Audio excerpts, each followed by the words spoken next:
actual game. I'm Sierra Goodwill here with Evan Lazar. Before we get into all the questions, as always, drop them in the live chats wherever you see us live. We got a bunch on Twitter, and they were all essentially asking the same thing. Yep. About Odell Beckham Jr. and Allen Robinson. But before we get into either of those guys, because we're going to let people trickle in, have you had time to fully digest the win on Sunday, the first game of the Cam Newton era? Any lingering takeaways from that game? Well, Sierra, I don't want to go on an entire rant about the coaches' film right now because of the situation that we're in. I understand there are bigger issues at hand than the media getting their hands on the All-22, but the All-22 still hasn't been released. So obviously I'm angry about that. Usually it comes out on Monday night, so we still haven't gotten the chance to really examine what happened in the passing game, particularly because of the way the broadcast angle is obviously shot.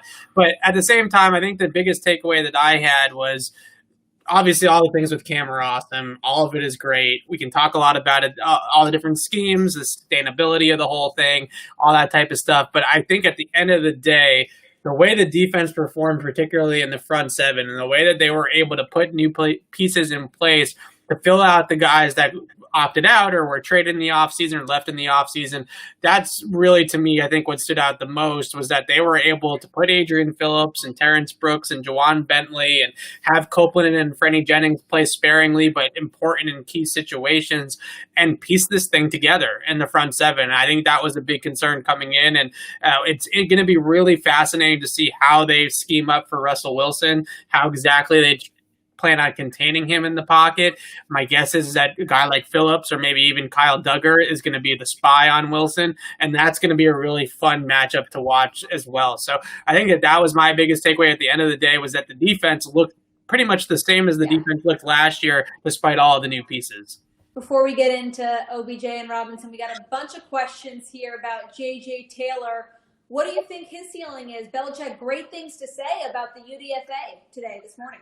Yeah, he played really well in a limited amount of time, obviously, that we saw him play. I think the one thing that you always want to look for with the running back is how quickly he gets up the field. And that initial burst that J.J. Taylor showed through the line and then the finish through contact that he showed as well was, I think, something that maybe we didn't get to see in full force in camp just because there is no live tackling and we're not going to the ground and no one's trying to blow anybody up. So you don't get those opportunities to see how is he going to do avoiding and running through contact. And that was one thing that really stood out about him in that game on Sunday. So the ability to get through the line quickly, the quick burst, obviously his size, he kind of knows how to play to his advantage and kind of do that cat and mouse game. There was one run, I think it was his second run, it might have been his longest run of the game, where he sort of hid behind Jakob Johnson. And I don't think the linebackers really fully knew where he was. So that's one of those situations. We saw Dion Lewis do that a lot too. He's a little bit bigger than J.J. Taylor, but at 5'5", that you can actually use that to your advantage. Guys like Darren Sproles or Dion or now JJ can all have done that in the past. So I think that's kind of what you look at with J.J. Taylor. We didn't get to see him catch the ball a whole lot, but we know he can do that too. So it was a really exciting debut. One guy that we also didn't get to see catch the ball is Devin Asiasi. Dalton Keene was inactive on game day. At what point do you think that those guys, especially Asiasi, are going to start getting involved in the passing game? Well, we talked about sort of the slow lead up that they were going to have, right? That even guys like Rob Gronkowski and Aaron Hernandez were kind of eased into it. Now, Gronk, I think his first week in the NFL, his first game in the NFL in 2010, he played 35 snaps, if my memory is correct. So definitely a lot more than Asiasi played. But even still, for a Hall of Fame tight end, they still only really had him playing 35-40% of the snaps. So that's going to be the situation. I think the one thing, we're all looking forward to these rookies. I really do get that. But you have to remember there was no preseason. So these rookies, this was the first time that these rookies have seen the NFL field. No preseason games, no nothing for them to prepare for this. So to count on one of those guys, I think Michael Onwenu playing 22 snaps on Sunday was incredible. And how well he played on top of that is honestly crazy. So the fact that they were even able to get that out of one of those guys was extremely impressive. But stay patient with the rookies, because right now this is truly their first taste of live NFL action. Well, let's get to the burning question everyone wants to know over on Twitter and in the chat.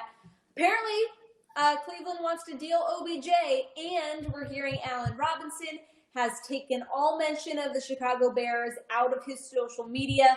What's going on with OBJ and Allen Robinson, and should the Patriots go out and get one of them? Okay, well, the Odell Beckham rumor started by Mike Francesa. Whenever radio guys start rumors like that, I always kind of take it with a grain of salt. I'm not saying that Mike Francesa wasn't told that by somebody. I'm sure he was, but I think the whole thing with OBJ is it a Browns Baker thing, or has OBJ sort of lost a step? Because he has looked, I would say, from the beginning of last year into this year into Sunday's action, from what I have seen, like not quite the dynamic OBJ that we are used to seeing early on in his Giants career. So I'm sure that it's somewhere in there. Maybe he even has, kind of like a Randy Moss '07 season left in him where he has 1 or 2 years where he can really kill it. But I think that he has, to me, at least on the tape, maybe lost a little bit of what he had early on in the career. And my guess is it has a lot to do. He's had quite a few kind of lower body injuries, foot, hamstring, those types of things. I think those things start to add up.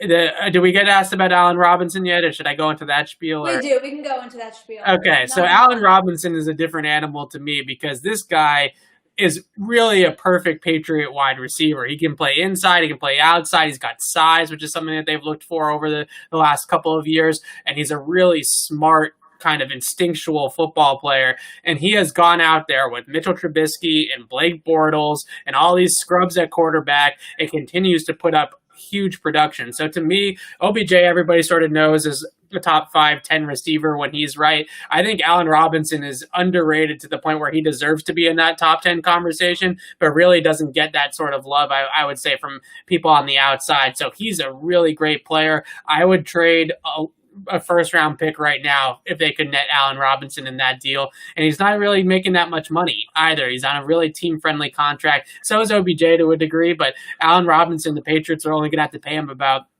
$9-10 million depending on when they trade for him in the season. So I think that's a really doable move. Now, obviously, if you trade for him at the deadline, you're probably not going to give up a first-round pick for 8 games. We're probably more talking about in the second-round pick range. But you look at Mohamed Sanu, got a second-round pick last trading deadline.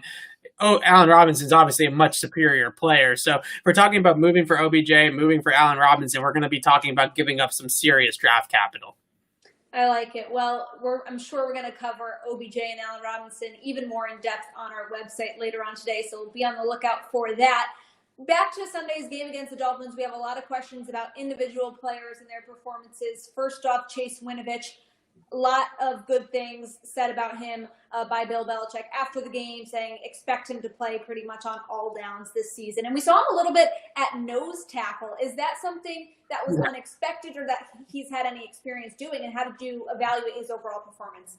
I thought it was great. And obviously the plays against the run really stand out because everybody says he's not known for that. Let's be clear. In college at Michigan, he played on all 4 downs. He was a 3-down player on defense and a player in the kicking game for them. So it's not necessarily the trait that everybody points to with Winovich. Certainly his pass rush capability, his athleticism, hustle. Those are more the things that get sort of the credit, but he was a really good at Michigan as well. He was the only player in that draft class at the edge position that had a PFF grade of over 80 as a pass rusher and a run defender.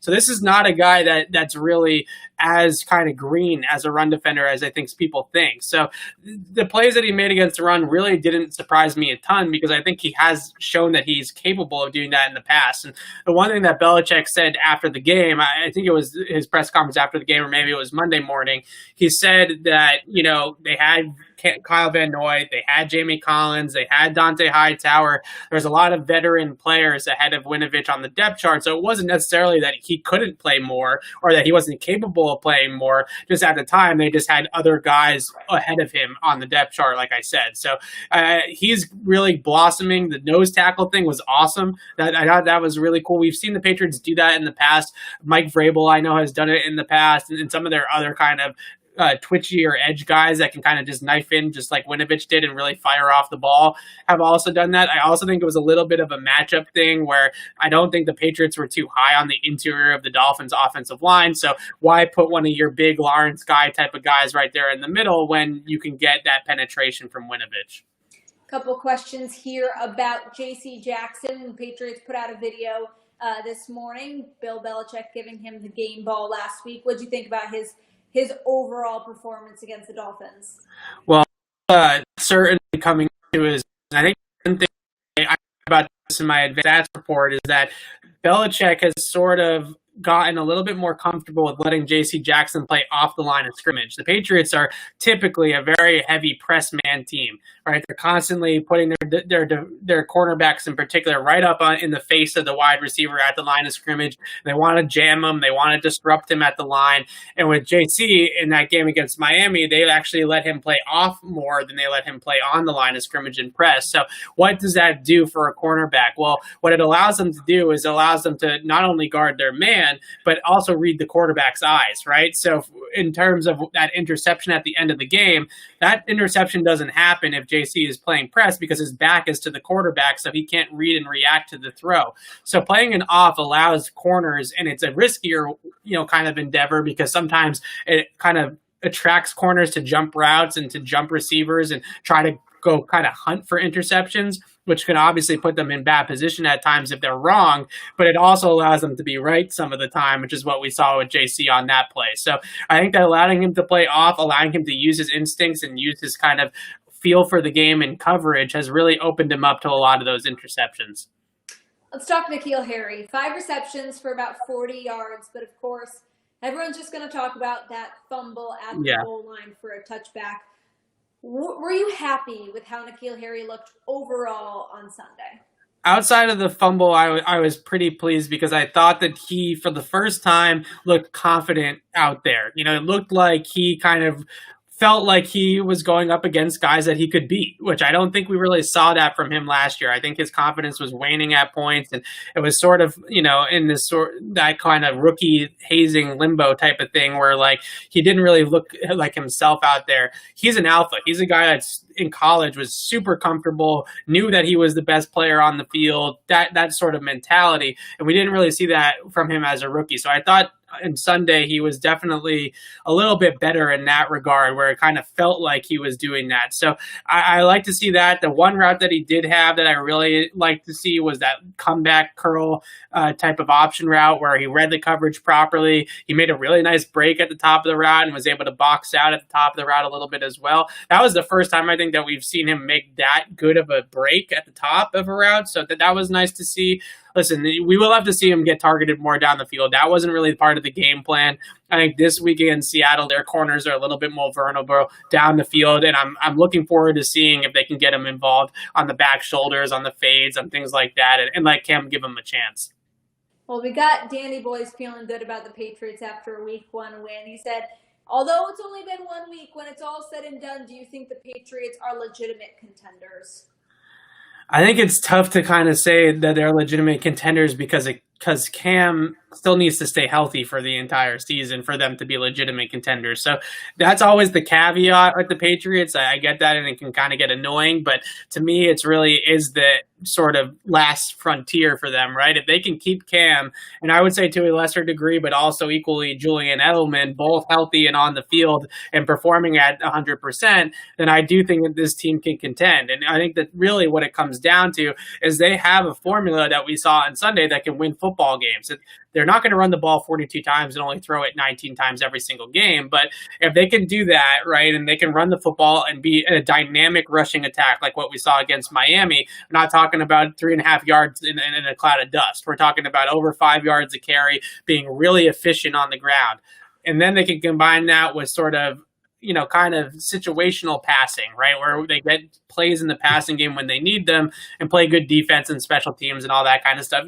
That's a formula that can work in this league. So I think that they can win games like that. I think that they can contend like that. But again, the question really is going to come down to health, and that's what it always comes down to. Let's talk quickly. We have some people fighting with N'Keal Harry. We still don't know if he's the real or fake N'Keal Harry. I think he's the fake one, but who really knows? In the comments about whether or not he's a bust. But in the meantime, let's cover the kicking situation because Nick Folk was promoted from the practice squad just a day before the game. He did miss a field goal in that game, back demoted to the practice squad. What's their best option right now? Is he still their best option at kicker? It's a good question. I think that with both these kickers, the team keeps on saying we got 2 good kickers, both NFL caliber kickers. Well, I haven't really seen an NFL caliber kicker yet out of either of these guys. Now, last year, Nick Folk was NFL caliber kicker. He was pretty solid for them down the stretch in 2019. Personally, I would still roll with Folk, and I think the biggest reason why is because he's still pretty solid on extra points. He hasn't missed an extra point, knock on wood, for the Patriots yet since they signed him last year. I know that's the bare minimum for a kicker in today's NFL, but those extra points are not gimmies anymore. So the fact that he's solid on extra points, the fact that inside of 40 yards, I think he's pretty solid on all field goals, that will take. And if he's going to mix a 46-yarder to the open end of the stadium before halftime, it's not the best thing in the world by any means, but you can kind of live with some of those. And we're still fighting with N'Keal Harry over in the comments. Stop labeling N'Keal Harry a bust after 9 games. Let's give the guy a chance. Come on, guys. No, a huge overreaction. And you definitely see that Cam Newton is taking N'Keal Harry under his wing. Even in press conferences, last year N'Keal Harry was just, it seemed like he was really dreading talking to the media. And this year, way more pleasant, I would say, way more optimistic about his future this season under Cam Newton. So got to give him more than one game. I mean, if he didn't make that fumble, if that was a touchdown, we all would have been singing his praises after that game. So we can move on from that and see how he does against Seattle, which will be a tough outcome. We have a couple questions here about the new practice squad quarterback out of Central Connecticut State, one of my dear state schools. I'm a Connecticut girl. Who is this guy and what do you like about him?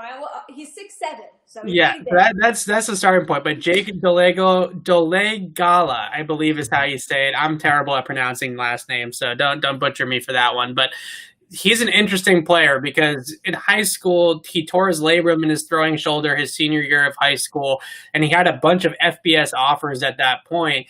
After he tore the labrum in the shoulder, all those FBS offers obviously went away, and he actually spent a year at prep school, and then he finally makes his way to the FCS, and that's at the point in time where he sort of shined, but also I think with his raw talent, people were expecting just a little bit more out of him. So he's one of those guys that when he throws the ball, it's pretty. It's similar to Stidham, honestly.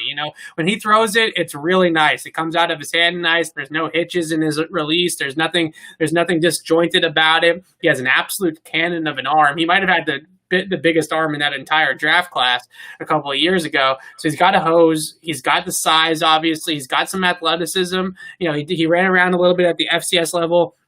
I'm not really sure if they're going to do that, in the NFL, if he's really that much of a scrambler. But if you want to go back and watch his tape from the Cincinnati tape from the preseason last year, there were some moments where you said, okay, this guy can throw a touch. He can throw with accuracy down the field. And there were some things there. So I think ultimately in Cincinnati, they end up drafting Joe Burrow. And do they really need 2 young quarterbacks on the roster there? Probably not. So they ended up moving on from him. But I think he does have talent and is definitely worthy of a practice squad spot, certainly. Have a couple questions about the young rookie linebackers. Josh Uche, a very surprising inactive player on Sunday.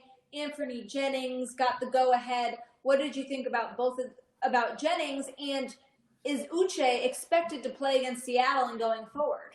It's a good question. We asked Mayo about it this morning, and he said, listen, guys, I'd love to answer the question of my pay grade. You're going to have to talk to Bill. Or he actually mentioned Nick Caserio is sort of involved in those game day roster actives, inactive types of things as well. So that's a GM coach question, not necessarily a position coach question. But I think with Uche, ultimately, I think what it came down to was that the packages that they knew that they were going to be in, it probably wasn't going to be a lot of snaps for him anyways. Anthony Jennings, as it is, played, I think, 9 snaps or something like that. So that's all they could get him on the field for. Copeland didn't play a ton either. So they were just really counting on using those safeties like Phillips and Brooks and Jawan Williams in the box as basically linebackers. And that was kind of what the game plan was going in. So really keeping a guy like Uche active over maybe, what turned out to be a very offensive line heavy day, for instance, was probably not in their best interest. And sometimes you have to realize that it's not necessarily about talent or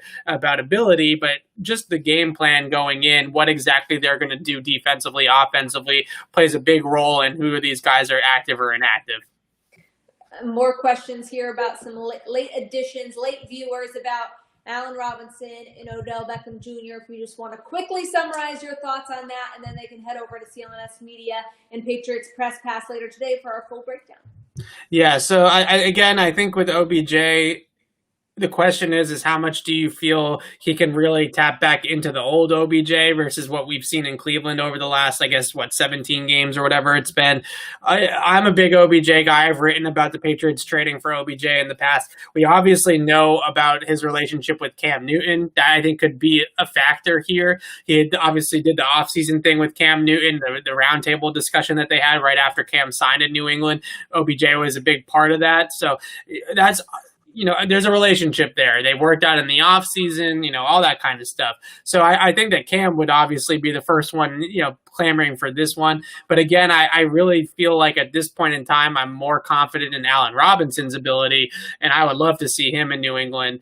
I think that Robinson, Harry, Edelman as your top three would be really formidable. Not that it wouldn't be with OBJ too, but I just kind of wonder what's going on with OBJ? Is it a Cleveland thing? Is it a Baker thing? Or is it something going on with him personally?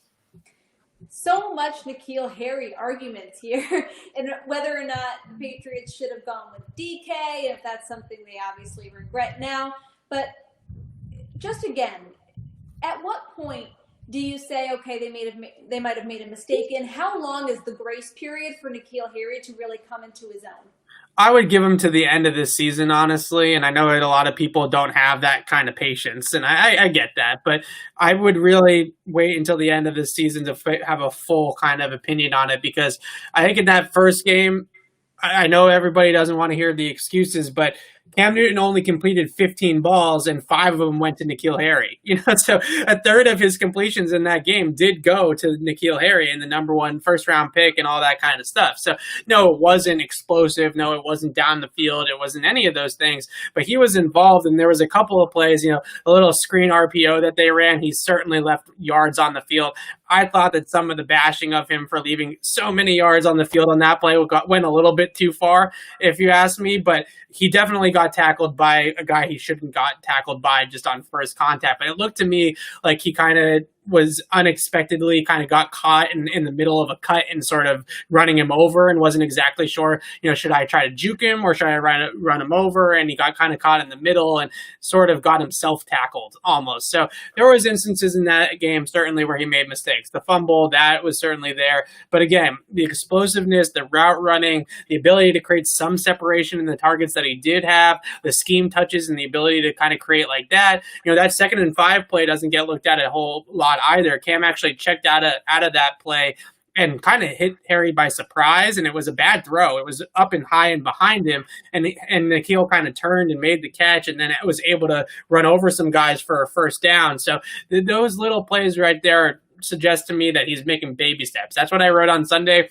They're baby steps. We all want to see these huge splash DK Metcalf is doing, AJ Brown is doing, Terry McLaurin certainly in his rookie year. We all want to see that, but let's just kind of, wait a little bit here. Well, for all the rest of our Patriots content, we'll have all the OBJ, Allen Robinson breakdown you could have. We also have a video on N'Keal Harry in his performance after the Dolphins game, so you can find all of that on clnsmedia.com, and of course on our YouTube channel that you should subscribe to at Patriots Press Pass. We'll be back for another live Q&A very soon.